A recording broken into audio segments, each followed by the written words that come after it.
Welcome to the Booktrovert Babes podcast, where two friends decided to bring our dramatic conversations about books here for your entertainment. I'm Rubik's mom of 5 and a baby reader just entering my book era. And I'm Taylor, mom of 2 and a well-seasoned book veteran. And on today's podcast, I'm so excited because we're talking spooky. October is coming. So I got to get my TBR together. I got to get some on Rubik's TBR. So we're going to I'm excited. I have good plans for this month. I am a spooky girl to my freaking core. I have the Nightmare Before Christmas tattooed to my body. I watch it year round. I am spooky to my core. And I'm so excited to talk about it. I know. I'm excited too. Okay, so what does spooky season mean to you? For me, this is what I love this because we're going to be so different. So we'll get a really good coverage. Yeah. So spooky to me is really like anything paranormal, anything unnatural, anything supernatural, something that could be cozy, gives you fall vibes. Just anything in that realm of like, just gives me the feeling of when I was a kid reading Harry Potter for the first time or watching Hocus Pocus or Halloween Town. Like Halloween Town? I love Halloween Town. Like just too. Like that. Like I'm not like somebody's coming. I love that movie. But I'm just like, I like the happy, cozy, spooky. I don't want to be scared. I don't want to see gore. I don't want that. I want to be wrapped up in a blanket and watch ghosts or witches or like, that's me. I like the cozy of it. Yeah, like I think it goes back to like my first love of The Nightmare Before Christmas and Tim Burton and DCOM Halloween specials and Harry Potter. Like mine is very just like... Gotta love a good Halloween DCOM. Yeah, like I think my spooky is family friendly. Except for in my books, they're smut now. But I've grown. Yeah, mine's like I almost cozy. Spit out my water.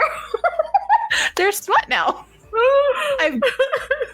It's family friendly, just spicier now. Yeah, I started family friendly.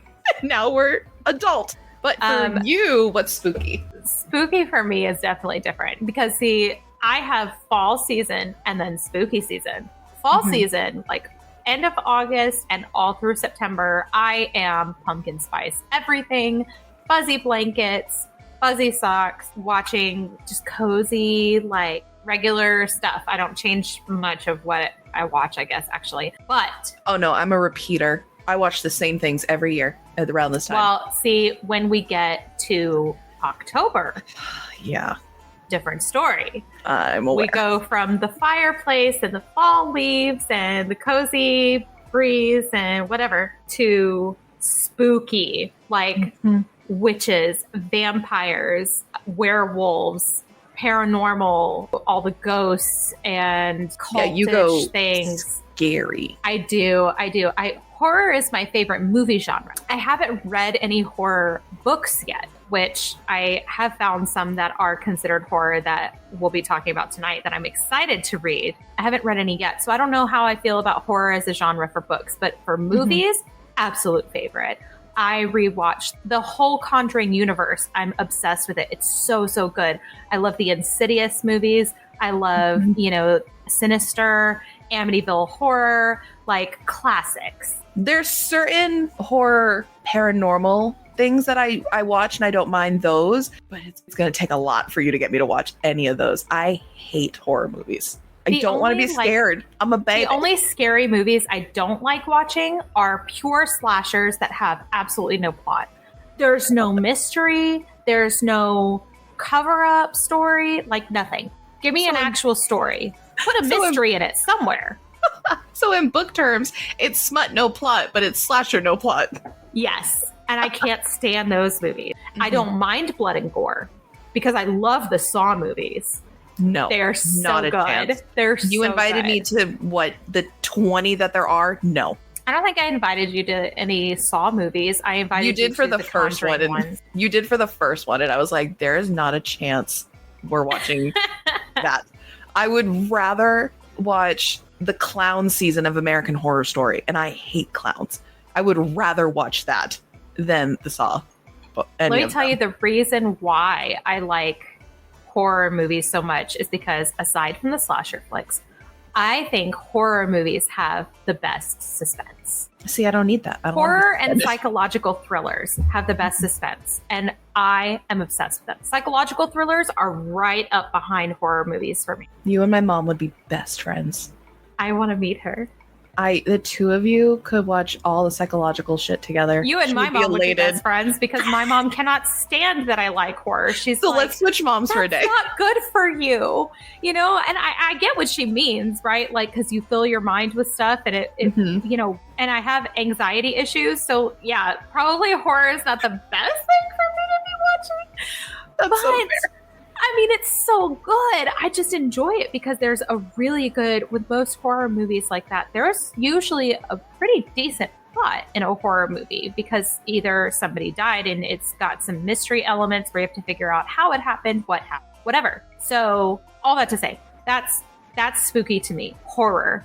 And paranormal, you know, I watch the Paranormal Activity movies every Halloween, our Halloween season, spooky season. I love watching all the Conjuring movies. There's a couple of really good psychological thrillers I like to watch. I do like the feel-good stuff too, though, like Halloween Town, because I have kids, so I watch that with them. Yeah. Halloween Town, Under Wraps. Yeah, Don't Look Under the Bed. Like, those were so good. I love them. And I think that might actually be how I got into horror movies because I liked the spooky decoms more than the other ones. I liked Halloween Town. To me was like the family, the witches, the just the like happy, feel good stuff of it. I didn't go scarier with it. I just kept going with the like happy witches. I like the Hocus Pocus. My trajectory was Halloween Town, Hocus Pocus, Charmed. Like, if I think of like the direction I went, that is the direction I went. Charmed. And Charmed to me obviously has its elements, but it was very like the sisterhood bond, the witches, learning to be witches, and all like that's kind of where that went. And then from there, we're millennials, so we went right into Harry Potter. And then I stuck on that level. Like, I stuck very close to witches, no gore, nothing crazy of like psychological is happening. It was just like, I got the magic of it without being scared of anything, if that makes sense. Like, I still got to be in the spooks without being spooked. Right. So you don't like being scared. Nope. But you like the spooky, just not being scared. Yes. So you're the kind of person that makes a jack-o'-lantern look goofy or silly. I'm so extra. I'm the person I made a Jack Skellington one year, and then But see, that's goofy. That's not scary. Yeah, like I go for like the cutesy jack-o'-lantern. I don't do like the regular, like just normal face. I go like the artsy, like I'm gonna make this as difficult as possible.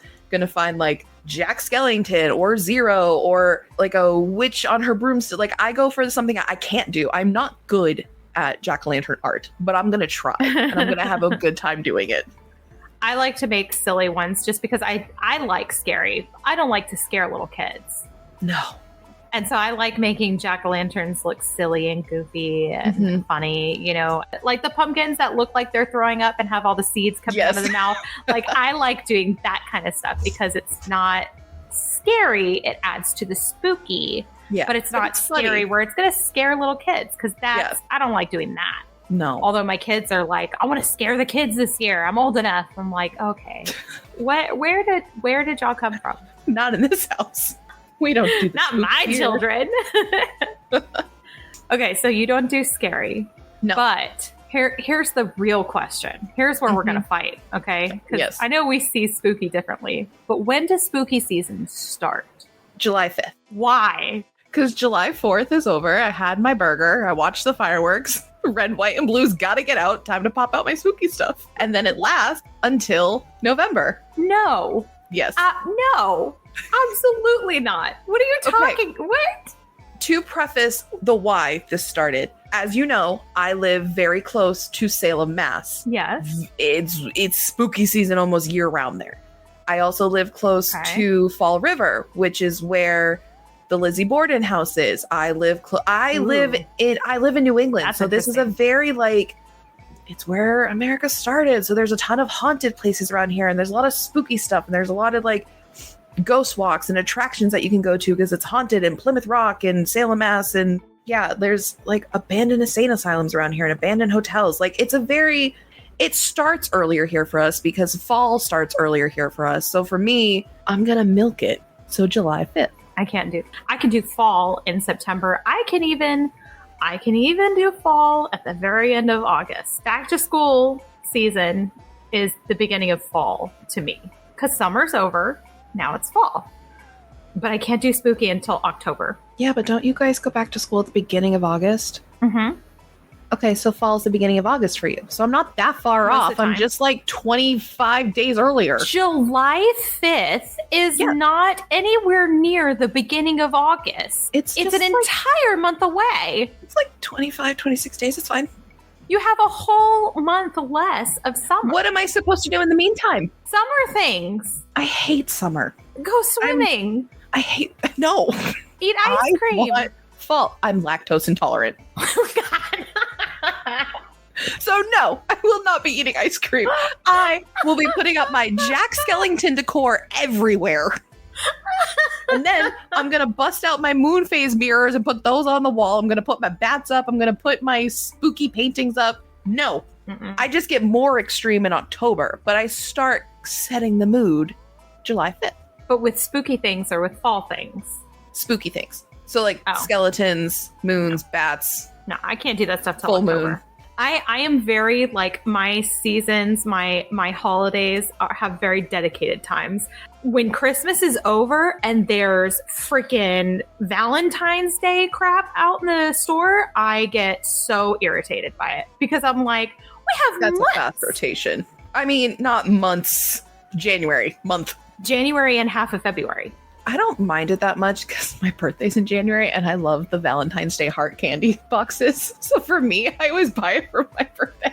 I don't hate it. I like the boxes of chocolates, but I have those with Valentine's Day. I mean, if I do, I also hate Valentine's Day. I was going to say, we hate Valentine's Day. What are you talking about? I absolutely hate Valentine's Day in general. But I'm not doing, like, under no circumstances am I going to start getting ready for Valentine's Day in January. Under no circumstances am I going to get ready for Christmas before Thanksgiving. Under no circumstances am I going to get ready for Thanksgiving before Halloween. Only one I do it for is Halloween and spooky season. I don't get ready for Christmas until the Friday after Thanksgiving, aka the next day. Yeah, the next day. Yeah. But so I let all of November be Thanksgiving season, and then the Friday after Thanksgiving till Christmas is Christmas season. The only one I do it for is spooky season because I am a fall girl and I like spooky. I don't get it. It bothers me. There's too much spooky season if you have more than a month. I love spooky season, but part of what makes it so great is that it's 1 month out of the year. You have to 1 month out of the year. Cram so much stuff into 30 days. That's not enough time. And let me tell you something that's going to upset you more. Oh, God, October 31st comes, November 1st, all the spooky shit's put away. All of it. I mean, in theory, if I was a better person, sure. It's just, it takes me a little while to take all the shit down. I can't. After Halloween, I'm done. I'm done with Halloween after Halloween. Like, I have enjoyed it. I'm not, like, sick of it, but when I'm done. Spooky season's over. I don't necessarily know that all my spooky stuff will be down by midnight. I'm not Cinderella. Okay, so spooky season's over for you on time. It's just not, it starts earlier for you. Yes. I got shit to do. I need more time to cram it all in. Oh my gosh. My priorities are great. Thank you. Yeah, they're fantastic. And I mean that the way I said it. I know. Just saying. I'm aware. Let's talk about what we're planning to read or looking at reading for spooky season. Okay. I have a few books, which is actually more than I'm looking at them and I'm like, this is more books than I've ever had planned out at one time. I'm so proud of you. I know. I usually pick like 3 or 4 and I'm like, I'm going to read these this month. That's it. I know. Those are rookie numbers. Up them, baby. Get to me. I know. Be psychotic like me. 18 to 20. I mean, I'm getting there. I've got 8 new books I'm looking at here. And then I have a couple more on the list. I just don't think they fall under what my definition of spooky is. I have 20. I won't cover all of them today because not all of them are spooky. A lot of them are releases coming out in October. Yeah, that's what I mean. I have more. Yeah. Like you can see my list. Like I have a whole list here of stuff. They don't fall under spooky. So right now I'm looking at the ones on my computer. on like your set spooky list? Yeah, these are the ones I'm going to make a sincere effort to read during October. Okay. And if any of them don't get read by October 31st, I'm done. And they just sit on the TBR until next year? Yeah. Or until I want a spooky book. Yeah. Until I want a horror book. Yeah. But when spooky's done, spooky's done. Yeah. I mean, for the main categories that we want to try and cover, I do feel like this time of year, I would honestly say September, October. Like you can start wheedling in September, go crazy in October, but then by November, I'm over that. Yeah, it's done. So I feel like for the categories, I'm all spookied out by November 1st. Yeah, I can understand that. I guess if I did think about it, most of these books that I want to read or I have read that I want to point out or like suggest, I did read in the fall spooky season. See, and I mean, these things aren't like, I mean, witches, werewolves, vampires, paranormal stuff. Like that stuff's not, murders, mysteries, thrillers. Those are not solely October things or spooky season things. It's that spooky season is like the abundance of those things. Yeah. I mean, dark romance I read year round, to be fair. Yeah. That's what I'm saying. Like, I mean, these are going to be books that I will read, but I'm going to be reading fluffy books. Actual fluffy, not Taylor's version of fluffy. I will be reading actual fluffy books probably all through November. I have genuine fluffy books today as well. So shh. Mm-hmm. They're genuinely fluffy, okay? Mm-hmm. Some of them are werewolves, so they are fluffy. Way to steal my joke from earlier. You're the queen of dad jokes. I had to steal it. Let's talk about these spooky books that we're going to put on our TBRs.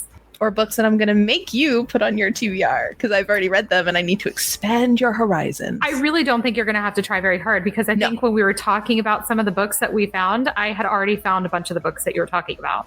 Mm-hmm. And also, I think fantasy and spooky go hand in hand, and you're a fantasy girly. And I feel like I'm going to persuade you today. Yeah, it's not going to be hard. No. Okay, so what's our first category? I think we should go for classic horror. Horror. Cool. Straight up horror. What have you already read that's horror? Not a thing. So, for Nothing me, at all. Nope, I won't even read straight up horror. But you know who does and why I think you two should meet and hang out is my mother. So are you going to read a horror story? If I were to read one, she broke this one down for me in a way that I would consider the one. I don't know that I would ever be persuaded to read anything else because I am a baby back bitch and I don't want to be scared. I don't want to be scared when I'm watching something. I don't want to be scared when I'm reading something. I think I can convince you of one of the ones. I don't know. I think I might read this one. I think you might want to read this one. What is it? So it's called My Darling Dreadful Thing by Johanna van Veen. It has a shockingly good Goodreads review for a horror book. It has a fantastic title. Right, My Darling Dreadful Thing. Like if I saw that and on a cinema poster or something, I wouldn't even need to know what it was about. I would go watch it. I think the other part, because I'm a cover bitch.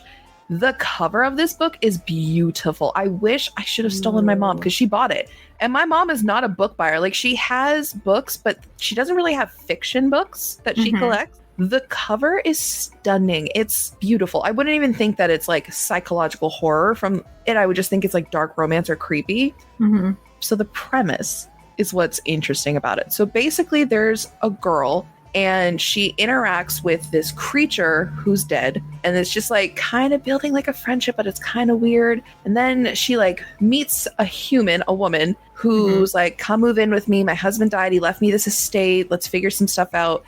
They start to kind of build a romance. And then out of nowhere, that woman is killed. And so the main character is like, I didn't do it. It's my friend, the dead creature. She goes to trial and they're trying to figure out if she's mentally insane because she's like, I didn't kill this person. My dreadful thing did it. And so it's the way my mom describes it, it's very psychological in the sense of like, is the thing there? Are you mentally sane? Mm-hmm. That sounds fantastic. The cover is really pretty. I'm looking at it now. Gorgeous. I like. Of course, it's not in my Libby app. It's not available at my library. Of course not. Of course, but like, why would it be? I mean, the cover is beautiful. Yeah, no, it's gorgeous. I would buy that just to have the cover. I may not read it, but I want it. Like, it's a pretty cover. But it's such a cool concept of, because there's plenty of people in real life who claim an entity did something, and then we're like, are you mentally insane?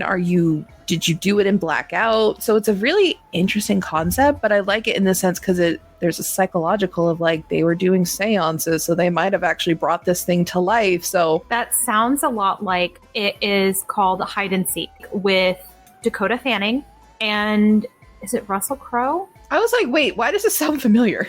I love Dakota Fanning. It's so good. But it's good because it's a similar story. It's a similar setup, right? Like, it's a psychological thriller. You know, she has an imaginary friend.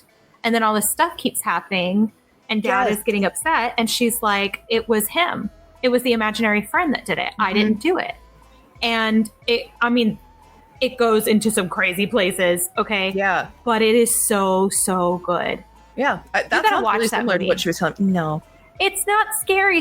It's psychological thriller. I don't like psychological thrillers. My mother does. You can watch it with my mom. I will. I'll watch it with your mom. You can have a Discord date. She's probably seen it, knowing my mom. She also loves Dakota Fanning, so probably Taylor's mom. I want to watch Hide and Seek with you. Please and thank you. Hi, Mom. So what do you have for horror, Miss I Love Horror? I do. I love horror. Okay, so this one I found, and I'm really excited about it because I see a couple of my friends who have it on their want to read, and freaking Will Wheaton left a review of it on Goodreads, and I love Will Wheaton. Okay, your inner nerd is screaming. Yes, she is. The outer one is screaming too. So this one sounds really good. It's called House of Leaves by Mark Z. Danielewski. I'm not saying that right. I'm butchering it, but it's fine. But it sounds really, really good. This family, like a young family, they move into a small home and realize there's something wrong with it, that it's because it's bigger on the inside than it is on the outside. So, like, it's the TARDIS. You know what I thought of? I love that we both went in completely different directions. Do you remember in Halloween Town 3 when they have the creatures come live with them and they go to high school and she casts the growing spell so that there's like 20 dorm rooms, but it still looks the same on the outside, but the house is ginormous now? That's where my brain went. Yeah. I mean, it's also the TARDIS. That's what everybody says when they go into the TARDIS. The doctor shows them in and they look in and they're like looking around like, what? And then they run out, walk all the way around the TARDIS and then walk back in and are like, huh? And then they always say it's bigger on the inside. So that, I mean, when I read that in the summary, that's immediately what I thought. I'm like, oh, they live in a TARDIS. But it also looks like there's some kind, from the summary, it looks like there's some kind of creature that is, I guess, lives in this house as well. Some kind of like unearthly creature. So it sounds really, really good. The genre tags on it are horror, fantasy, mystery, thriller, and it looks really good. It's got an average rating of 4.09 out of 176,000. That's really good for ratings. I do think that horror books have a tough go on Goodreads. Yes. So I think anything over a 4, then it must be good. Yeah, it looks really good to me. So I'm down with this one. I'm definitely going to read this book. I'll wait for your Goodreads review and I'll be the first one to like it. Of course you will, because you stalk my Goodreads. But I'm a supporter. Listen, if I'm afraid to post on a website because I know you'll see it, it's stalker. Okay, but for this instance, what am I going to say? It's a horror. You know I'm not going to read it, so I'll just support you. But I wish you would. I just want to read one horror story with you. Just one. Out of the 300-something books you've read, what is one horror story? It's a drop in the bucket. No. This one looks really good too, and my sister-in-law suggested this one to me. So I'm actually, what she was telling me about it, I may actually find this. I'm gonna look at it on Kindle, but I may actually read this one physically. Rubik's is gonna buy a book. I might. You're going to buy a book? I might. Yeah, I might buy this one. I'm afraid to. I mean, maybe I'll borrow it. I don't know, but we'll see. Goodreads Choice Award, Best Horror in 2022. So it's recent. It's got a Goodreads Choice Award. It's got an average rating of 4.16 out of 328,000 ratings. Yeah, I mean, especially if it's a Goodreads pick. So, like, literally more than 4 stars for that average. That's pretty crazy. But this one's Hidden Pictures by Jason Rekulak. I'm butchering all of these. It's fine. Yeah, you are. My cousin just bought that book, so you guys can buddy read it. Yes. My cousin Mandy is reading it. Hi, Mandy. Come read with me. Look me up on Discord and buddy read with me. Or get my number from Taylor. There you go. We're blood related, so it's almost won't like reading talk with to me about this book if she's not going to read it. No, you can tell me about it, and I'll say, yay. It's not fun that way. Okay, but every other category we want to touch tonight, I'll buddy read something in that category with you. I'm not buddy reading straight up horror with you. I'm so sorry. Fine. Some of us have boundaries. Ew. I love you to death, but I'm now marking this podcast episode explicit because you can fuck right off with that. I'm sorry. Absolutely not.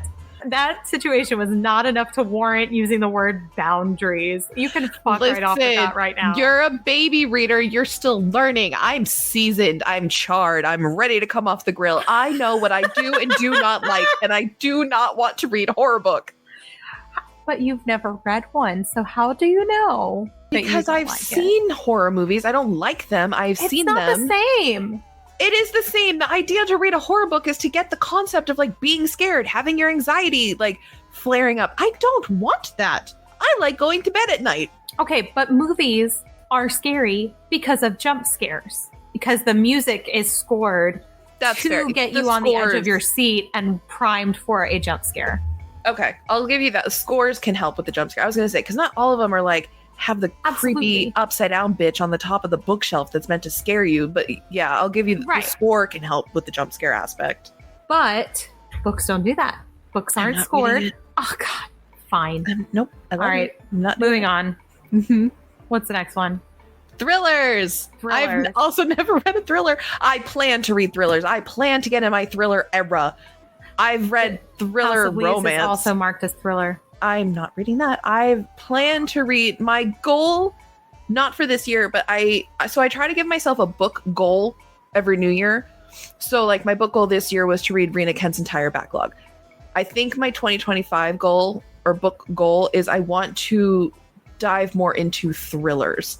Because I see a ton. My cousin Mandy owns a fuck ton of them and she loves them. And I feel like I would get into them because the thriller romances that I read, I love them. Yeah.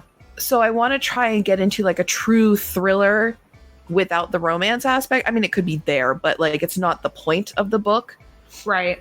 That's why like my thriller book is perfect for that. It has romance, but it's not the point of the book. And mine is the Mindfuck series by St. Abby, aka Stabby.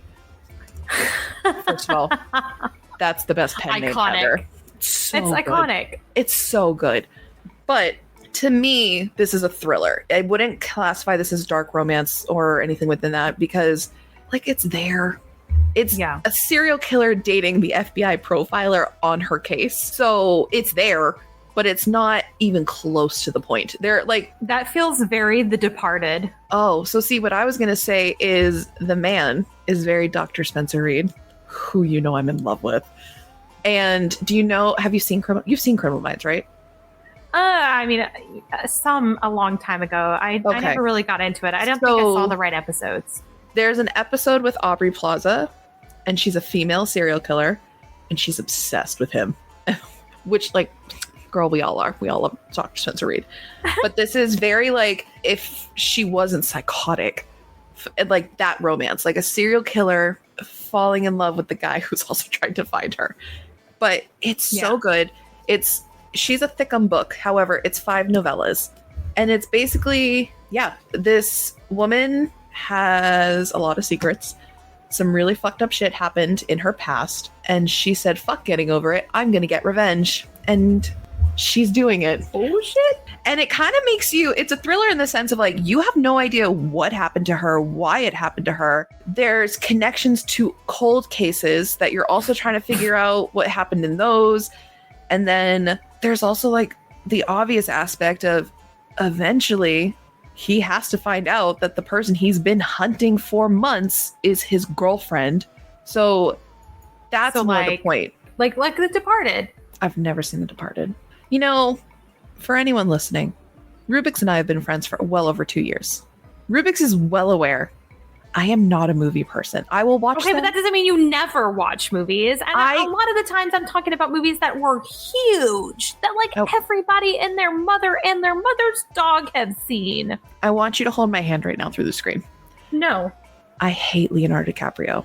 I will not watch anything that man is in. I'm not a big fan of him either. I'm also from New England, except for and I'm not games. listening to people's shitty Boston accents. So, no. I've never seen it. Yeah. Are you a co-op? I was almost... Do you know how many people around this area will say that and will do are you a co-op in the most ridiculous voice? Because we're like, we don't sound like that. Like I live in within some of them do of because otherwise it wouldn't be a stereotype. There's like a very niche area that does that, and it's because they're mixed with like another couple of accents all together, but it's not like, we're not getting into this. I will debate about this forever. We can do this on our own time. Anyway, I have never seen The Departed. Please start the Mindfuck series after we're done recording this, because I think I will. It did sound really dark good. As it's on my TBR. It's been on my TBR. It's actually, I have the first 2 books. It's been sitting in my my Libby app. And I think I have like 3 to 5 days left on the loan. So I've got to read them. So the dedication in the front, there's a dedication at the back and a dedication in the front. The dedication at the back means more to you after you've read the book. The dedication in the front, Einstein once said, the weak revenge, the strong forgive, the intelligent ignore. Fuck that. Einstein wasn't always right. I love Lana. I need you to read this. Again, please be mindful of the triggers. It's not your triggers. Okay. But just keep in mind she's a serial killer. And it's going to tell you what she did. And it's going to tell you what happened. So gotcha. Just be mindful of that. Pace yourself. It's really fucking good. Okay, so let me tell you what I have for thriller. And I think this one I can get you to read. I told you, I do want to get into thriller. I know. And I think this one I can get you to read because it has horror listed in the genres, but it's like way at the end. Okay. 7 Dirty Secrets by Natalie D. Richards. I mean, I'm already sold. I love the 7 Deadly Sins, so. This was described to me as Pretty Little Liars feel. I love Pretty Little Liars. Continue. So this one it's about a girl who goes on a scavenger hunt only to discover that somebody knows her worst secret and is out for blood.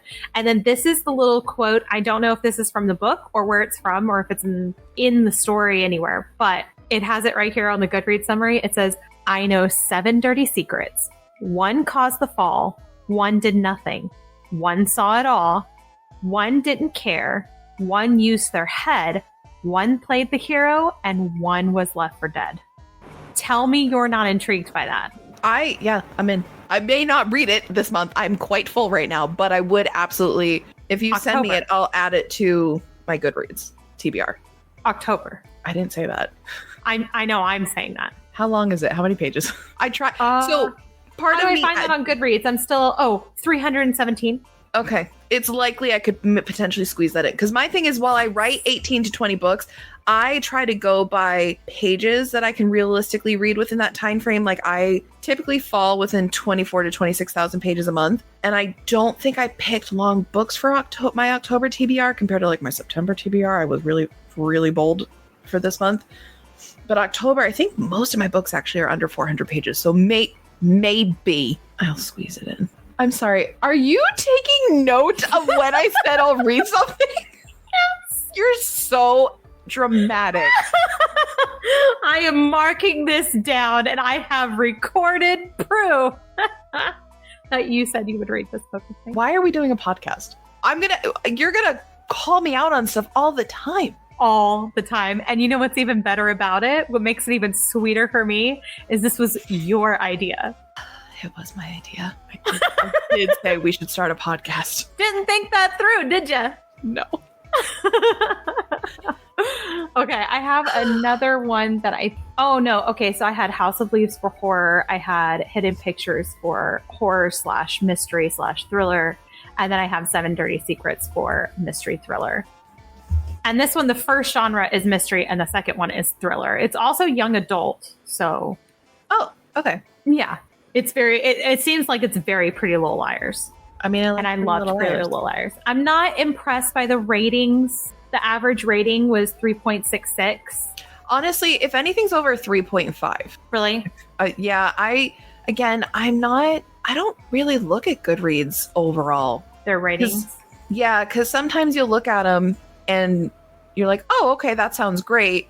But like, Credence has a pretty high rating and I hate Credence. Or there's like other books that I love that don't have that great of a rating. On to dark romance. Dark romance. Okay. I can't wait. So I think that we both agree, like, fantastic dark romance for spooky season is the Runious series. Mm-hmm. The Runious Love Trilogy, where the third one's coming out February 11th. Which is not spooky season, but just look at them. They're freaking gorgeous. I mean, the covers are absolutely beautiful. The aesthetics are so nice. But the story is exceptional. I mean, we're talking about, in each one, 2 serial killers that fall in love. It's absolutely fantastic. On the back of Butcher and Blackbird, every serial killer needs a friend. Every game must have a winner. Sold. Yes. On the back of Leather and Lark, he has to marry her, and they can't stand each other. I love it. Sold. Yeah, absolutely. And this is one of the books that we were talking about the last episode, how we were, like, last week we were talking about how it was so funny. Like, the trigger warnings list are written so funny. Oh, they're so good. Before you put it away, can you read the trigger warnings list? Oh, the very first one. Eyeballs and eye sockets. Amateur surgery. Skin ornaments. Chainsaws, axes, knives, scalpels, basically all the sharp objects. Accidental cannibalism. Not so accidental cannibalism. Questionable use of a mummified corpse. Lobotomized manservant. Ill-advised use of kitchen implements. I'm sorry about the cookies and cream ice cream. No, I'm not. That's my favorite. The dedication. For those of you who read the trigger warnings and said, accidental cannibalism, count me in. This one's for you. I love her. I.e. Taylor. Yeah. What do you mean accidental? Like, of course I have to read that. Yeah, no. For dark romance for spooky season, Butcher and Blackbird, Leather and Lark by Brynne Weaver. Absolutely perfect recommendations. We love them. And a bunch of our friends love them. I haven't met anybody yet who has read it that's been like, that was terrible. I wasted so much time. You know what I mean? Especially when we rec it to other people. I always make sure to say, like, do not read this thinking it's about the serial killing. Please go into this knowing it's like Dexter the musical. Like, it is so unserious. It's super campy. Because that's my way to be like, it's campy. It's unserious. It's fucking hilarious. There's Norman Bates at one point is like it's so unserious with such a serious topic. So I think anyone who goes into the series, do not take it seriously in the sense of like, ooh, we got serial killers. Like, yeah, that's what they do, but like it's not in a serious manner. They're not serial killers. What does Lark call herself? A serial unaliver? A multiple deleter. Don't call me a serial killer. It's a multiple deleter. Yeah. Whatever you want, Lark. I love you.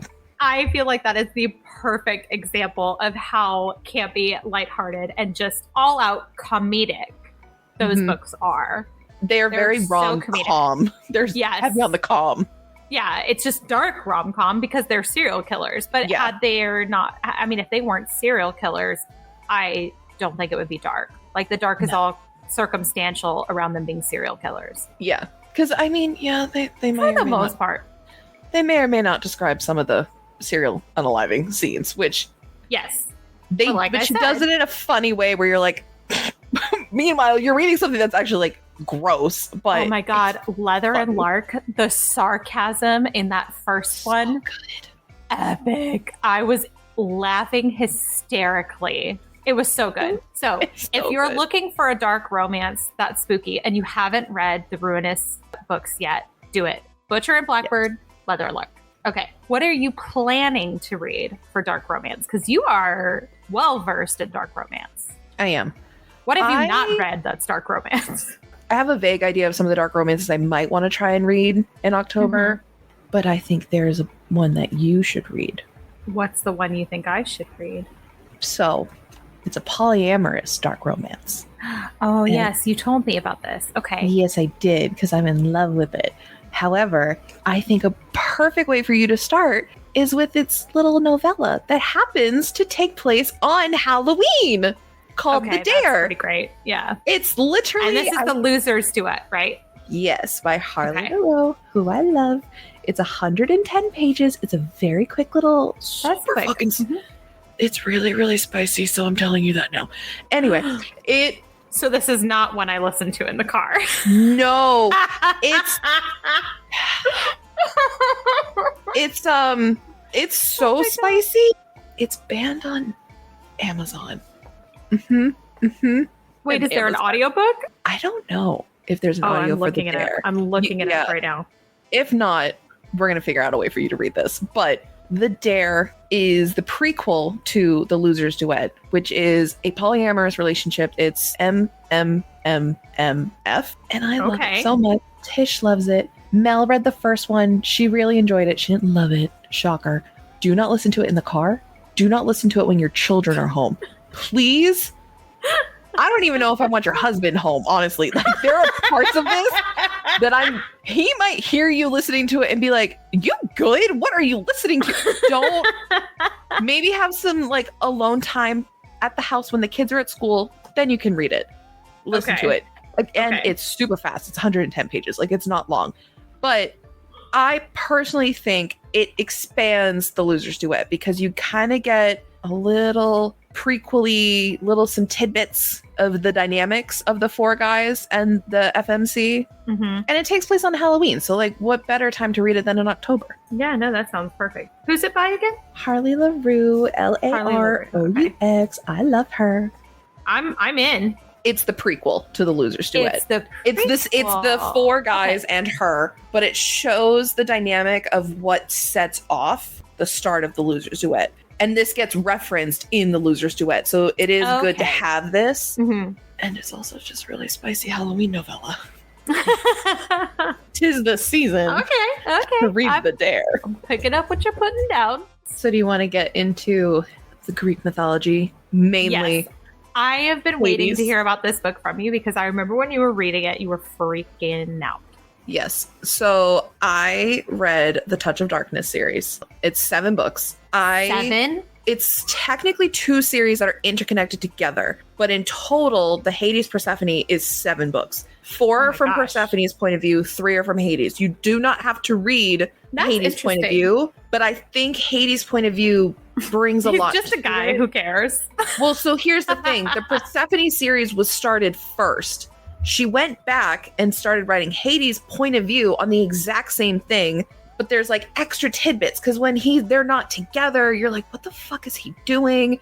So reading his perspective is nice because, I mean, when you go to the basics of the Greek mythology, Persephone is the daughter of Demeter. Demeter and Hades hate each other. So I like that that's brought into the interpretation still, that Demeter fucking hates him. And it's just, I mean, first of all, the cover is so beautiful. It's beautiful. And I bought this because I was deeply in my Hades Persephone like era when I first got this, and the cover was pretty. So I was like, I'm gonna judge a book by a cover. It looks pretty, and I want to read about them. I love Greek mythology. It's modern, so it's still, they're Greek gods, so they're still gods. They have their gifts, but it would be as if the Greek gods were legit and still a thing today. That's very interesting. Yeah, but their stories are still aligned, so it's still like Persephone and Hades, are still fated to be together. Okay, yada, yada, yada. It's kind of like Percy Jackson-ish, but the grown-ups. Yeah. Okay. It's modernized Greek mythology, as if it was still happening today. It was still talked about. We still worshipped them. We still sacrificed to them.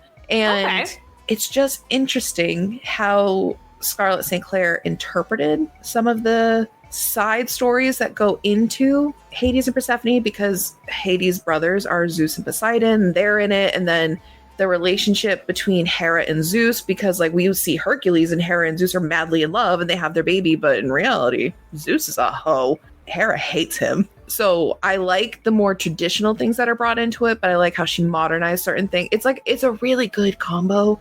7 books is daunting, but the series is done. So it's not like there's an 8th one coming out. It's done. You could just read the 4 Persephone books. You don't have to read the 3 Hades ones, because a lot of it is covering the exact same story. There are scenes that are like identical word for word, but now you're hearing it from his point of view. But I feel like his does add to the overall story. I will say, if you have your Audible membership put in, I think the first 5 books are free if you have an Audible Prime membership. It's either the first 5 or 6. I want to see the last one's definitely not. It is in my state, because that's what I'm going to do, is I'm going to Audible the last one as I read it, because I've heard it's good. That might have to be one too. I've influenced another book onto your TBR. That's not really that shocking, because I let you recommend books to me that I will actually read all the time. I'm sorry. Anyway, so the next one in the Hades and Persephone's that I have not read, I soft DNF'd this book 2 years ago. It's Neon Gods by Katee Robert. Okay. I had just finished a book by her, and I didn't like it. Or I didn't love it. It was very smut, no plot. It was Desperate Measure. This is what I try to do. It was one of the first books she ever wrote. Sometimes authors' very first book they ever put out isn't always the best, especially if it's indie published. Katee Robert, I love you. I'm so sorry. The first book, however, not great. It's funny enough. Desperate Measure is, I think it's Jafar and Jasmine, like a retelling of them. And I just remember reading it being like, there's no plot to this. Like, they're literally just banging for 150 pages. And I'm over it at this point. So I had just finished that by her. I had been waiting for book 6 of Touch of Darkness to come out. And I was just like, I'm having that Hades and Persephone fix. I'll give her another try. Neon Gods. This one, they're not actually gods. And that is why I soft DNF'd it. It is basically they're appointed into the position of the god. So if you're in the Demeter realm, it's kind of like Divergent, where there's the 5 factions, and if you're within your faction, this is the guidelines you follow. So it's like kind of like that. There are people who live within the Greek god, but there's a singular person who's nominated to be the Persephone, the Hades, the Demeter, the Zeus, and it's a position, not so they're an entity. Correct. So they're not magical at all, which kind of threw me off. And if I'm going to be 100% honest, the reason I DNF'd this is I could not figure it out. The world building, I think that's my issue with Katee Roberts, is once you get into it and you figure out, it's fine. She's not the best at world building sometimes, and it takes my brain way too much. Like I remember reading this and flipping back and forth to the map and then reading, and then going back to the map and then reading, and then going back. I was so lost so many times. And I just remember it felt really complicated. There was no like magiciness to it. But then I kind of picked it up again not too long ago just to like re-go into it. And I started liking it because I was like, well, now I know that they're not magical. I know that they're elected officials in that position. So now knowing it better. Yeah, your expectation was already lowered. Yeah. And so this is on my TBR this month, is to soft DNF this book and to try again. I'm interested. I'll probably put it on my want to read list. I don't know if it doesn't sound like it's spooky. My kind of spooky. So I might not put it on my TBR for the month, but the element of it is people are going missing. And people are trying to blame Hades, and Hades like, I'm not taking people to the underworld. It's an intriguing concept. It's definitely something I haven't read before, which at this point is kind of what I go for, is I need new things to read. Yeah. So I'm going to give it a shot. I'll report back. Maybe if I read it, we can do a review. I want you to read Touch of Darkness first, though. Well, yeah, no, that one I'm going to be able, I mean, I'm sure I will be able to read that one sooner because it's already available. I just have to borrow it. But, you know, I like it. love Hades because in their story, he is considered a villain. I like Because, that. you know, we love villains. We love villains. Okay, what's next on our list? What's our next category? Fairy tale retellings and falling in love with the villain. Speaking of villains, speak of the devil. Did you like that little segue I gave you? That was a lovely segue. Thank you. I'm so proud. That was I gorgeous. worked really hard on it. Thank you. Okay, so I guess we could talk about the Never After series. Oh, we're talking about the Never After series. But I think we've talked about it in every episode, but definitely the first one we talked about it because we were talking about 5-star reads. And I got into reading because of this series, okay? And just a little side note, okay? I have 3 books that are always at the top of my list. Always, always, always, right? So my dad, we always called him Peter Pan because he was the boy that never grew up. Right? In the best way. Okay. He said, he always said that too. He was the one that always said all boys grow up except one. That was my dad. Okay. Then we have my mom used to sing all the time, Somewhere Over the Rainbow. She sang that to all of us kids. So Wizard of Oz is a huge part of my family and my childhood as well. So you came to me with Hooked and said that I would love it and that it was a perfect like starter dark romance smut book because I had also not read any smut. No smut, no dark romance, and I threw you into it. In the deep end, for crying out loud. But because it was the deep end to story, you. Even now, the smut was smut, smutty. So, but it was Peter Pan. So of course I loved it. And I loved the twist of having the villain essentially be the good guy, but still bad. Gray. Yeah. Morally gray villain who's still a villain, but you love him anyway. Hooked, specifically, modern day scenario, modern day setting. The names are familiar from Peter Pan.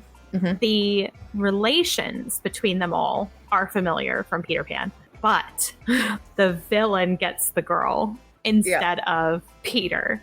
Peter is kind of a villain, which was huge for me because I was like, no, absolutely not. When you think of, I think the thing I like about the Never After series and why I think it's a really good, like Halloween-y kind of read is they kind of play on the Grimm story first, not the Disney story. It's kind of more on the Grimm side.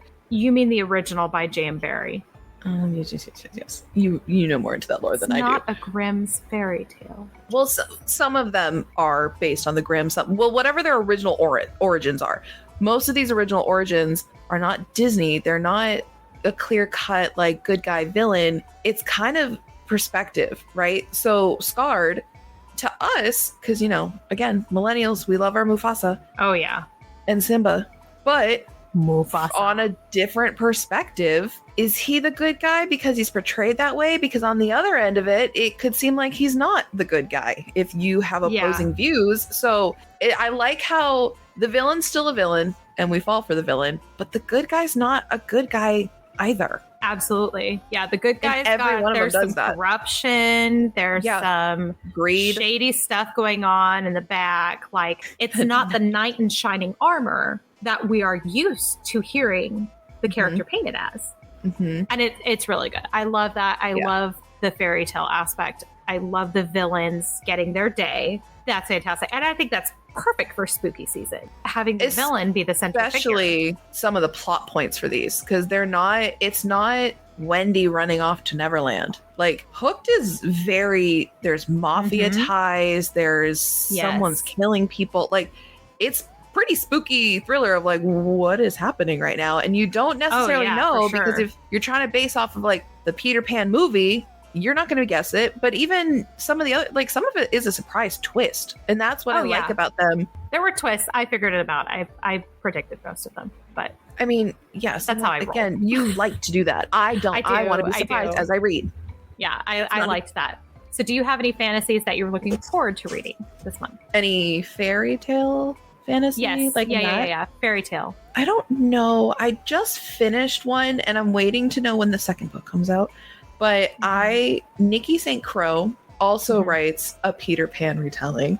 Oh. Yes, it's called The Vicious Lost Boys. Kaylee just read the series and loved it. Tish read it. She loved it. I remember seeing that on the Goodreads. Yes. So there's 4 books in that series. That one's done. There's a spin-off series, but the first one's called The Devourer of Men, and it's Captain Hook and the Crocodile. Granted, the crocodile is a human. It. The crocodile is a human, but yes, it's not a crocodile. I'm like, stop. He's a supernatural being called the crocodile because he's the devourer of men. He did, in fact, take Hook's hand. So it's good. The tension is good. But so sounds good. As soon as I know when that's coming out, she pops books out really quickly, especially because they're novella. She's been hinting at some stuff, but I don't really know the set date. But I mean, if that's coming out in October, I'm dropping everything and I'm reading that second book. I think that's the only thing I can think of that fits in like the faster. No, I'm dropping everything. I could be in the middle of a book that I love. I'm dropping it to read that second book. And then I'm DMing Tish about it and I'm making her read it with me. I really like Peter Pan retellings because, yeah, Peter Pan is one of those like original Disneys that I loved. Like, there's a lot of Disneys I love, but like Peter Pan, I remember was one that really stuck out. So I really love the retelling of them because I remember like Hook is a villain. He's clearly a villain in the movie, but there is that like aspect of it of like the dude just wants to leave Neverland. So there's like parts of it where I'm like, you could do a really cool retelling of it because from Peter's perspective, Hook's the villain. From Hook's perspective, Peter's the villain. So I think that's one of the best ones to play around with, which is why I read The Vicious Lost Darling or The Vicious Lost Boys, because I was like, sign me up. I'll read another Peter Pan retelling. Give me more. So I'm kind of looking at this one in a similar way. Is it another Peter Pan retelling? It's not a Peter Pan retelling. It's another fairy tale retelling, or at least it's being called one. Okay. I'm intrigued already. I mentioned this to you earlier because remember we were talking about like, I told you that it sounded like it was maybe paranormal. Mm-hmm. Okay. That's the book I'm talking about. So this book is called House of Salt and Sorrows. It's the Sisters of the Salt series, book 1 by Erin A. Craig. This got a nominee for best debut novel in 2018. Ooh, okay. And I didn't read this before, but I saw on the genre tags, it said retellings. And I was like, retelling of what? We love a retelling here. Do you remember the fairy tale about the 12 Dancing Princesses? I've never heard of that. The 12 Dancing Princesses is a story about 12 royal sisters who are locked into their bedroom each night and yet emerge in the morning with their shoes worn out by dancing. Is this a Grimm? Yeah, it's a Grimm's fairy tale. Yeah, never heard of it till today. But yeah, so this is a retelling of that fairy tale. So I'm interested because it says, in a manor by the sea, 12 sisters are cursed. Loneliness fills the grand halls that now 4 of the girls' lives have been cut short, each death more tragic than the last. So there were 12 sisters. Now there's only 9 of them left. So it looks good. It says horror, retellings, mystery, romance, fantasy, young adult. Because I didn't have anything else for fantasy or for fairy tales, I mean, except for the Never After series. Because I do plan on reading Hexed and Cross. Yes. And Wretched. Because that's, Wretched is the Wizard of Oz. I've already done Scarred, which is Lion King. I've already done Twisted, which is Jafar and Jasmine. I still need to read Cross, but I'm still weird about it. I don't know. That's the only one I haven't read it just doesn't appeal to me. I didn't like The Hunchback of Notre Dame when I was a kid. I was terrified of that movie. So I like it, but I don't like the villain. Yeah, that's my thing. He was scary. He was scary, and I come from a lot of religious trauma. Yeah, that's so fair. Because he's like the extreme version of some of the religious trauma that I have. I'm afraid of him being in some way vindicated because he's terrible. Genuinely, of all the villains, bad. He's the worst of the and I can watch any Disney movie and appreciate the villain. Like Hex is going to be Ursula. Sign me up. I love Ursula. I love Ursula. Poor unfortunate souls all day. I'll sing that for hours. But this guy. Yeah. I've also never read a religious-based smut, so that's also why I'm like, I don't even know how that's going to work. Like, I don't even know how that's going to work. But yeah, I'm not sure about it, but I plan. I'm going to end up reading it probably because I'm a completionist. I can't not read one. Mm-hmm. I mean, you put a book on my TBR that's not the first book in the series, and I'm infuriated by it because I can't do that. We're going to get into that another time. I need to draw back to you and your 12 dancing princesses. For the record, I Googled it. Do you want to know what popped up?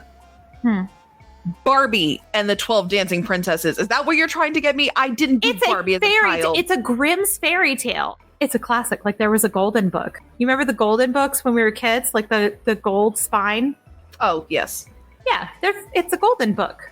I don't remember which ones I had and what was there. I remember them. I don't remember what they were. You also forget that while we are similar in age, there's a little bit of an age gap between the two of us. So it could be that you just have a better memory of some of those things than I do. I don't know why you had to yell that. That was disrespectful. I don't remember. What is the next category? Paranormal. If it makes you happy, we'll call it supernatural. Okay, so here's the thing. Let's do this. Paranormal to me is ghosts. Yeah, because you're associated with Paranormal, the movie. Oh, Paranormal Activity? Yeah, the ghost movie. I mean, technically that was a demon, but... Oh, interesting. So Paranormal Activity is a demon, not a ghost? Okay, demon, ghosts. It's more of a life after death, not life being non-human. Demons and ghosts aren't human. I'm talking, it's not werewolves and vampires. I would call them paranormal. Okay, you call, what's your paranormal read? You know that Sims pack? Since you want to say how paranormal is ghosts and demons. What was the Sims pack you were talking about? Paranormal stuff pack that has references to a werewolf, which later becomes a pack werewolves. You understand why there was a reference to werewolves, which later became because the Sims likes to do Easter eggs. Sims likes their Easter eggs. Yes, and it came in the same pack as the crystal ball. Okay, there was a ton of other things in that pack. It was all about fortune telling and demon spirits. Smut. So demon smut. We're gonna go to Her Soul to Take. For me, just so we're also clear. By Harley Laroux. So Her Soul to Take is demon smut. This, I honestly would say, of every book that I have talked about and will talk about, might be the perfect spooky season book. There is a town in, I think it's Washington. I could be wrong. Don't quote me. That I think it is. I want to say, I'm going to. Did you put this on my TBR for the month? I absolutely put this on your TBR for the month. Okay. And there's a demon known as the Killer. His name's Leon, but his like demonic book name is the Killer. We're going to edit that out. We are talking about Leon the Demon. There is this little town that's kind of creepy, and there's like the mayor, and he like runs all the shit. So automatically he's sketchy as fuck.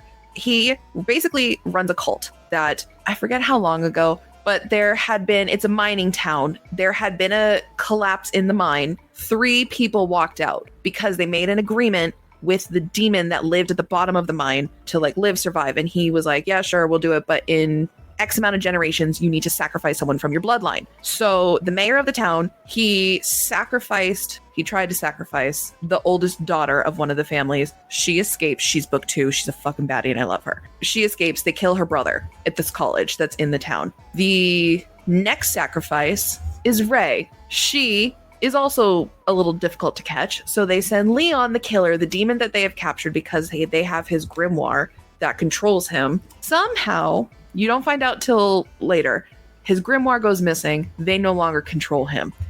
And he decides to try and protect her, because if all 3 are sacrificed, it'll release the like underlord demons, something like that. But it's a trilogy, and it just takes place in this like rainy little town, and there's like these abandoned churches that they're doing these like occult things in. It's so spooky. Like it could be like I almost said like a Halloween movie, but like make it a little Hallmarky, because there's some moments of this that are really funny, because you know, the beginning of that plot that you just described sounds very much like the Paranormal Activity universe plot. I personally, the second and the third one are my favorite, but I appreciate and love this one because it builds to start you off in the second and the third one. It is not interconnected. You do have to read these in order. Or it's not interconnected standalones. You have to read these in order. But they're perfect. Like the way they describe these like demon creatures that are trying to get her so she can be the next sacrifice, and he's a demon, so there's like the way she can see him when he wants to look human, but then there's like his actual demon form. Yeah. And it's just, the world building is so good. Like I really liked it. The audiobook is really good. Okay. I think you'll enjoy it. I'm definitely interested. I'm intrigued. Because you are more of an audiobook listener, the audiobooks of these three is really good. I actually had to reread parts of this, so I reread it with audiobook, and the audiobook is really good. The guy that they have audiobook wise, you're going to love this series. I wrote it down. Yay. And it's on your TBR that I hand wrote you, so it's double. Yeah. So with paranormal, I am looking at this one, I Call Upon Thee. Ooh. It's interesting. It says that this girl, she had a very ordinary childhood, all the normal things, swimming, sleepovers, movie nights, dad jokes. And then there were the other things, darker things. It seems like it's basically a shadow, some kind of shadowed entity that was following her in her home as a child.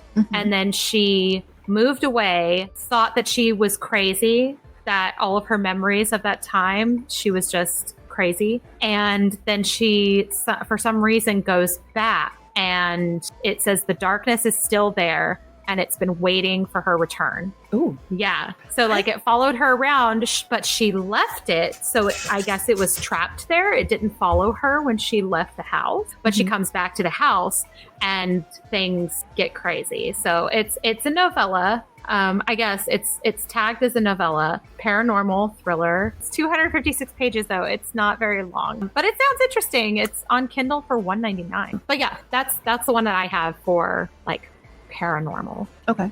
This one, I'm going to convince you with 2 sentences. Okay. Think The Hunger Games, but it's all vampires and 1 human. It's The Serpent and the Wings of Night. Oh, that's been on my TBR for forever. I know, but I need you to move it up. Okay. So it's The Crowns of Nyaxia. I believe there's going to be 6 books. However, it's duet.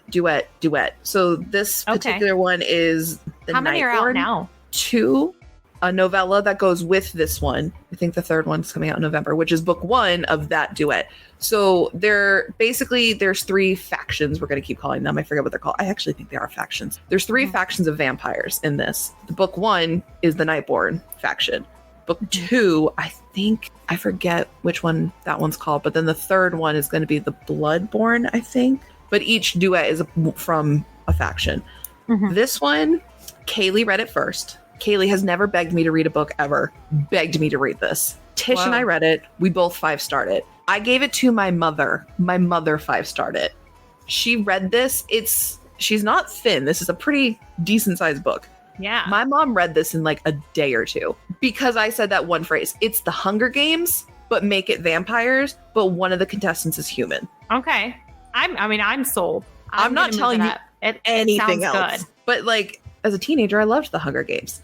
I love vampires. Make it. There's 1 human. It's so good. So I know it's on your TBR, but I put this here because I need you to move this up. Because you know Kaylee, she doesn't make us read anything. She just like sits in her happy little world. She wants to buddy read. She begged me to read this, and I do not regret it. It is so good. It's extremely unique in like a fantasy vampire mixed with the Hunger Games, mixed with like some other stuff I can't tell you because it's kind of a spoiler to it, but it's so good. However, so that brings us to this next book that I have read that you want to read.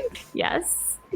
Bringing it back to more besties. Tish read it first and demanded I read it to the point she blocked me on everything, and I wasn't allowed to speak to her until Kaylee informed her that I had finished this book. I love our little group of friends.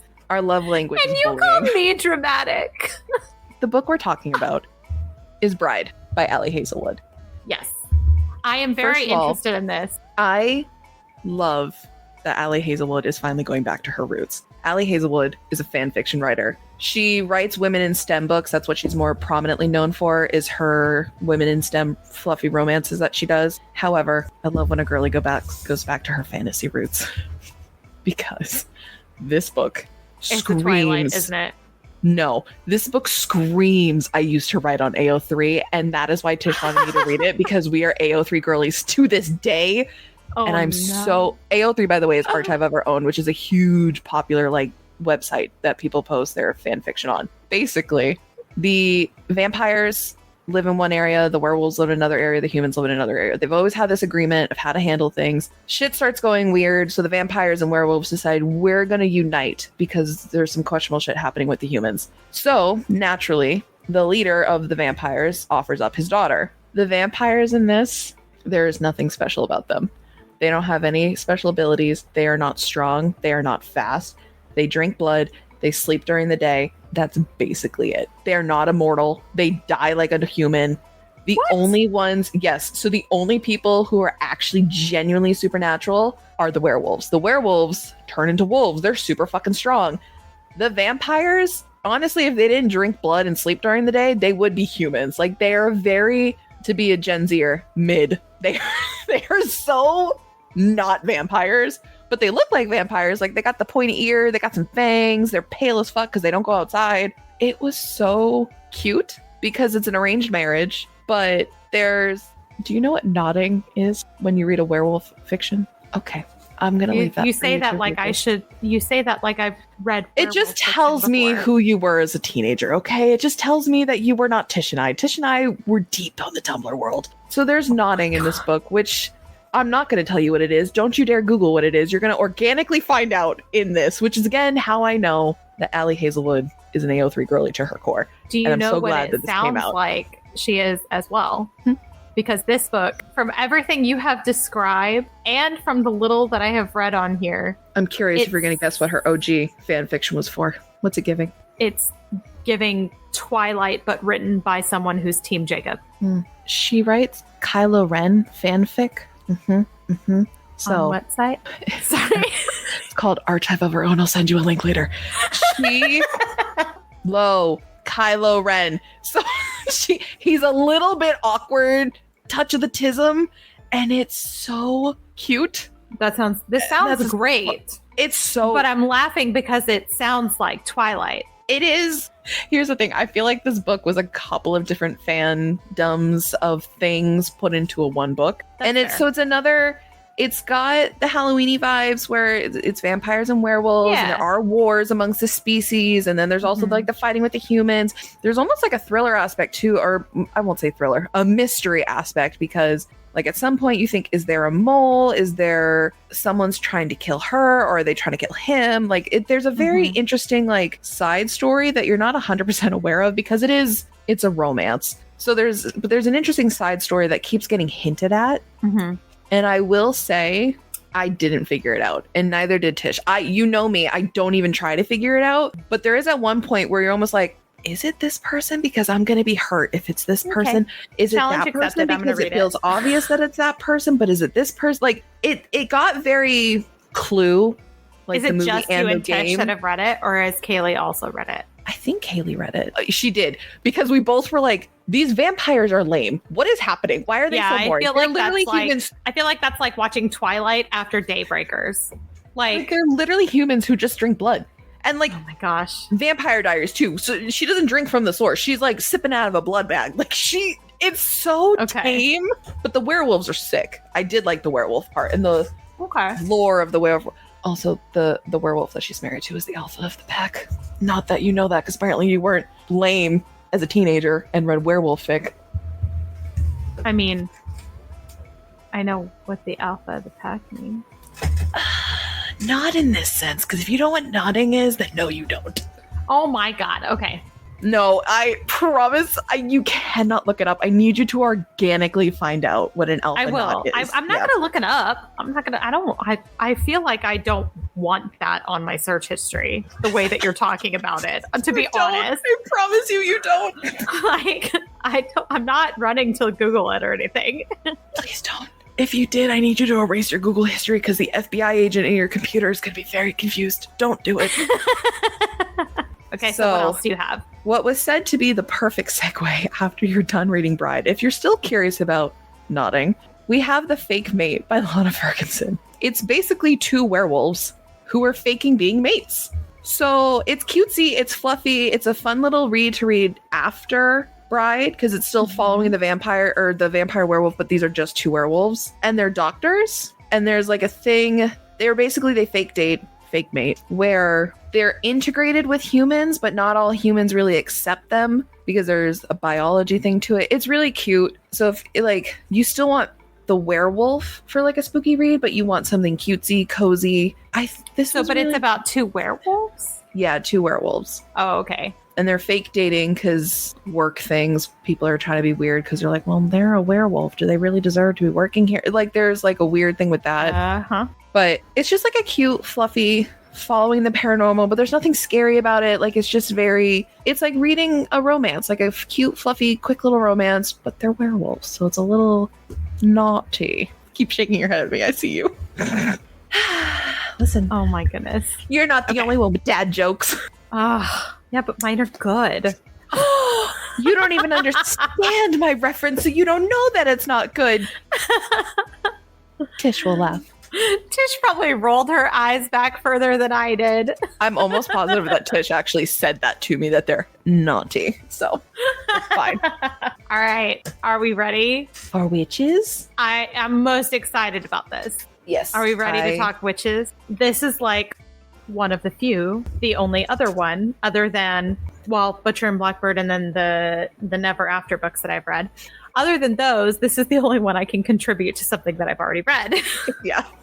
It's fine, baby reader. You're fine. It's fine. But the only one I have to contribute is, I'm not mad about it because it's so good. I absolutely loved the Black Witch Chronicles. Okay. And you've kind of mentioned some of the reasons why I liked it when you were talking about other books, right? These are not factions, but there is political stuff going on in this, separating the different races in the realm. Mm-hmm. You have witches, you have werewolves, you have elves, fae. Part of it, it's not just that they're like, the witches are kind of like politically like in charge because they're the last ones that won the realm war. And the people that are basically in charge are kind of trying to find a way to send away everyone who's not full blood witch. Okay. So pure blood. So we've got like a mudblood kind of situation. Yeah, we've got some mudblood kind of situation things. But the interesting thing for me about it was the main character is an outcast with her own people and, well, with everybody really. But the main reason why is because she believes herself to be powerless. But she is the granddaughter of the last Black Witch, which is like their most powerful witch. Mm-hmm. She's the granddaughter of the last Black Witch and is a carbon copy of her physically. Oh. She looks exactly like her. She believes herself to be completely powerless, doesn't have access to her magic, whatever. And there's like, the world building was really interesting because there are some parallels like with our world where, you know, things like the politics, the not like specific situations or specific people, but like things like I got a real like World War II Hitler vibe with the political stuff that was happening with That's like trying to eliminate the other species. Like it felt very Hitler. And I don't say that lightly. Some parts are very, very emotional. It was, I also had moments. I remember you were reading the ending to the first book while we were in a voice chat one time with your camera on. And all I could see was tears just started. And I was like, oh no. It was ripping my heart out because going through it. I went through a lot of emotions. I went through a whole range of emotions at the end of that book. It was heart-wrenching. It was very like I had emotions like similar to when I read Diary of Anne Frank. And then I also had emotions similar to V for Vendetta. And so like I have a lot of parallels to like a lot of situations like that I felt similar emotions, but it was all at once, you know, all with one story. So it was a lot. Also Harry Potter with the whole pure blood muggle mudblood kind of stuff.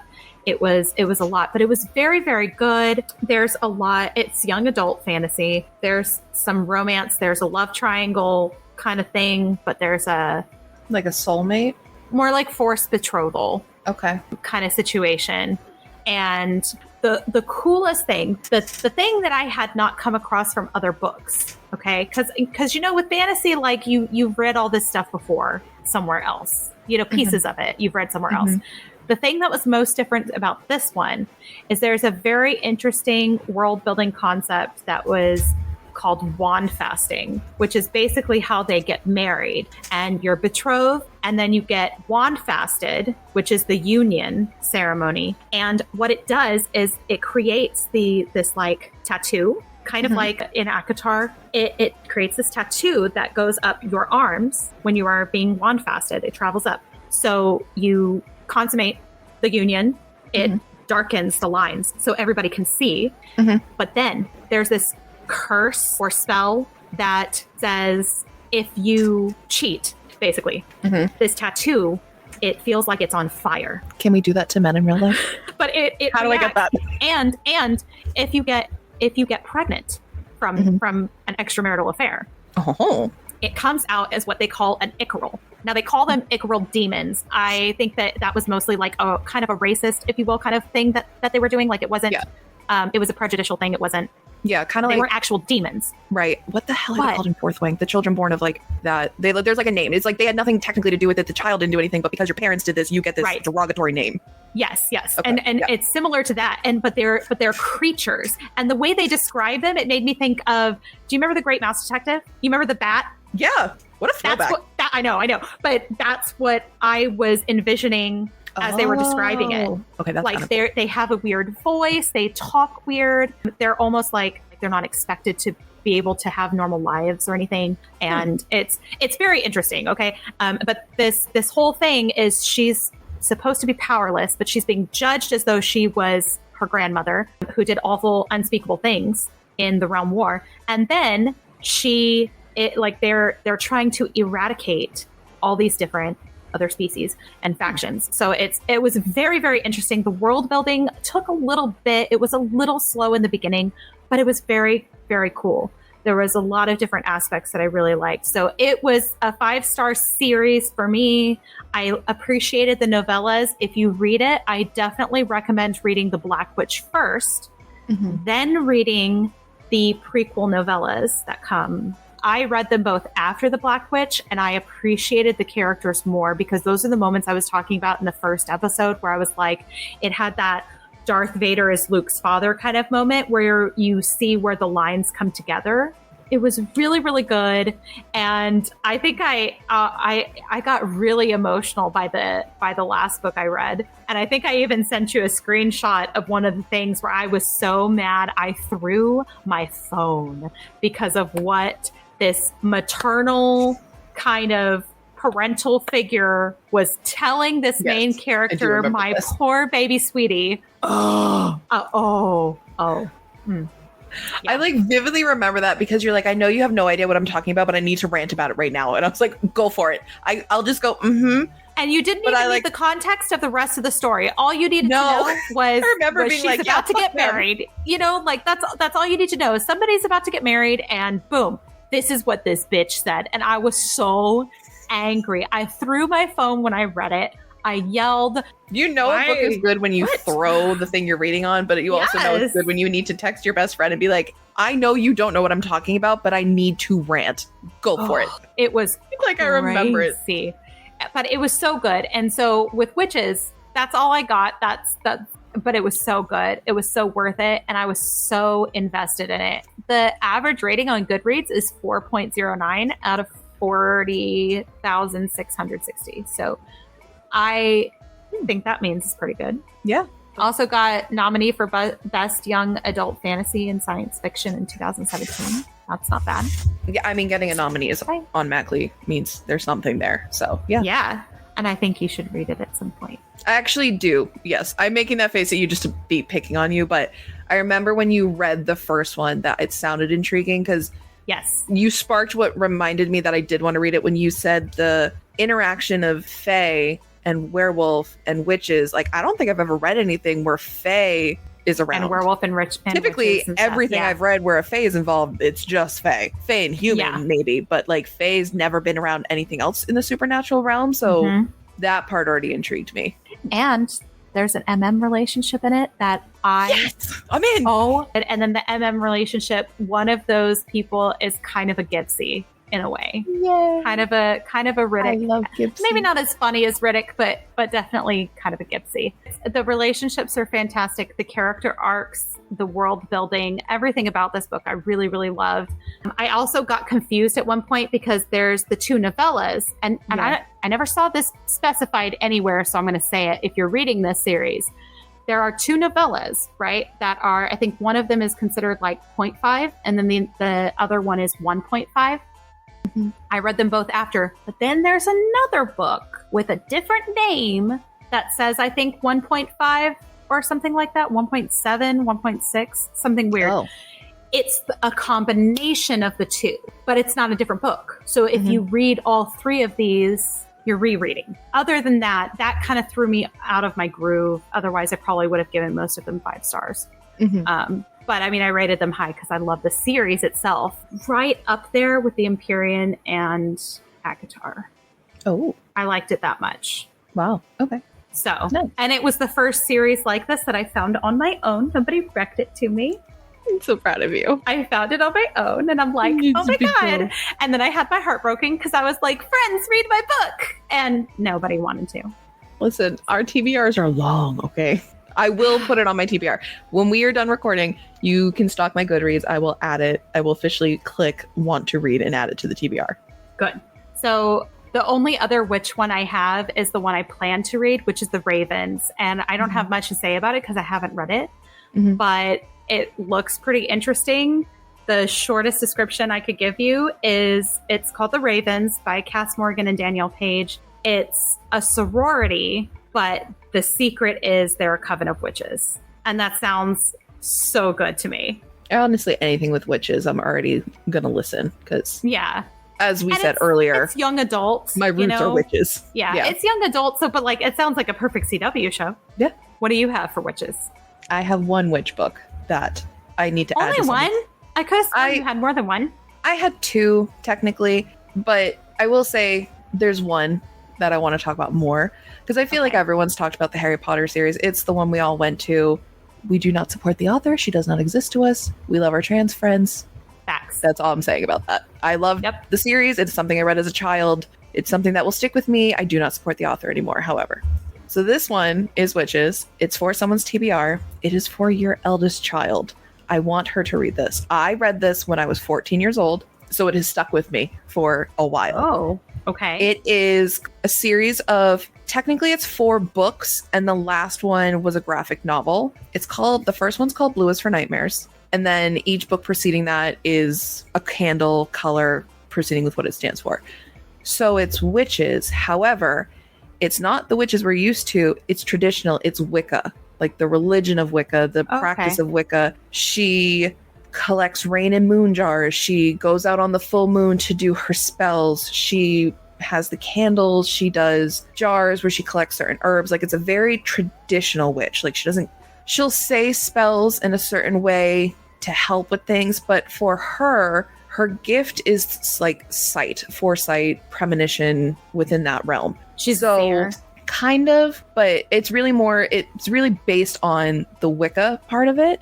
Okay. Which is why I loved it, because I was, again, it's witches, but it's not like the typical fantasy fairy tale witches because that are... when I read this at 14, I was deep in that Charmed era. So where it was like witches, demon vanquishing, that whole thing. This is very pulled back, where it's literally, it's a junior in high school. She has nightmares that are her premonitions, and they come out physically on her. So she'll have the premonition and she's physically affected by it. There's some answers within the way she's physically affected by it into what's going on. Basically, she has premonitions that lead her to someone's going to die, whether it's herself, her friends, a professor, her parents were murdered, her grandmother has recently passed. So it's young adult. So there's nothing crazy in it. and she's trying to navigate being the outcast in school. Her best friends are more popular. She doesn't like being like a part of that, so she's very quiet because these things happen to her that she's embarrassed to be caught having these experiences in front of people and just further being the weird girl. Right. So she secretly is doing all these things as being a normal teenager, but then secretly behind it, she's experiencing, trying to figure out what these premonitions are trying to tell her. And it's just it's a series, so it's not like a standalone. You can't read whichever one you want. You do have to read it in order. Mm-hmm. I just remember it was my first experience with a non-traditional witch. Mm-hmm. It's thriller. And I just really liked reading when like she's trying to solve stuff and she has to find the right candle because certain candles mean something, and she has to use the right herbs that she's burning in her thing because it has certain meaning. She doesn't take Tylenol when she has a headache. She eats a certain herb, or she puts a certain herb under her tongue. Like, they're just very like traditional things of the Wicca religion and practices that are in it that I really appreciated. Mm-hmm. But there is also a murder mystery happening, and she's trying to figure it out before something happens to someone she loves or to herself. And it was just really good. I think it's a really good introduction to certain aspects of thriller before you're ready to go into the more adult aspects of a thriller. There's a lot of meaning to things. So like white lilies are very typically used for funerals, for the passing of someone. So for her, she can like sense people's auras, and she can sense like a flower related to someone. So when she sees a white lily around someone, she kind of knows that their time is coming. And that's also like a factor of like, I'm having these premonitions that someone's not going to pass the way they're supposed to, which basically alludes to a murder. So she's trying to figure it out because, at least in the first one, the dreams match the day before her parents died. So she's in her head like, is it the same person? So she's also trying to save the person that has the white lilies and potentially catch her parents' killer without fucking it up, and she gets the path of it. It's really good, and I think, and I'm sure part of it is like she's a young adult, right? So she's probably she's not a junior in high school. Anything. She's learning this stuff as she goes. And there's obviously the mixture of she's a junior in high school, so she's a little immature with certain things. She has a crush on a boy. She's trying to navigate like being having friends, still time. wanting to be a normal teenager because she was raised by her grandmother, who really put her on her path, and she appreciates that. But like now she's all alone, like because her grandmother has passed, and it's a good combination of navigating being a teenager, being a little on the sidelines because you're the weird girl, having a traumatic past, having these crazy things that are happening to you currently. Like, it was really good. And it takes place at a boarding school, which I don't know what it is, but there's something about boarding schools that I'm always very intrigued by. I don't know why. Yeah. Like, I feel like a high school setting is okay, but a boarding school setting, sign me up. Because I didn't go to boarding school, so I'm always like, what happened at boarding schools? That's probably why. Because I feel the same too. Like, boarding schools are very intriguing to me as well. So I get that. I read it so long ago. I remember I made my cousin read it. She really liked it. And the cover is it's very pretty. And I love really pretty. But there was just something I remember seeing this of like in the smoke of the candle. Yeah. It's saying, I know your secret. Oh. I remember picking up being like, I know your secret. I like that. Yeah. I might reread this actually. Now I'm like, kind of like, I remember bits and pieces. It's not long. It's only like 200. I mean, it's a young adult, so young adults are never typically that long. It's 280 pages. So. And how many books are in the series? You said 4 books, and then there's a graphic novel that ended it out. But the fun thing actually about the graphic novel came out like 10 years after the series was over. Technically, the series is over after 4 books, but she did a graphic novel. I have mixed feelings about the graphic novel because I was devastated by the ending, because she was that kind of author that left you with like certain things are very open-ended, where it was kind of like you have to almost interpret how you think certain people's stories ended. And then the graphic novel answered a lot of questions. It's really good. That sounds really good. I mean, I really like this book. I genuinely think I might actually reread this. I might be adding this back onto the TBR for October. Thanks for hanging out with us today. I hope you enjoyed us looking through all of these options for our spooky TBRs. We hope you enjoy the vibes. If you want to keep up to date Make sure you're following us on Instagram and TikTok. We're also going to be posting something with all of the covers of the books that we talked about tonight so that you can see them and you'll have like a little reminder of the books that we were talking about. So if you forgot something, forgot the title, like, oh, that book they were talking about, you'll be able to figure out which one it was. Yeah, and if you want to watch us continuing our discussion of the Boys of Tommen series, we will be discussing book 2, Keeping 13, this Friday the 27th on our Twitch. So make sure you're following. You can join us. There's definitely going to be more fighting because one of us is correct and one of us is wrong. Oh my God, don't even start. No, we'll start in a couple days when we stream it again. And if you can't make it on Friday, make sure you're following us on YouTube because we will be posting on there as well so that you can catch up with us. Till next time, you are awesome. You're doing great. We love you. Now stop stalling and go read that book. Bye. Bye.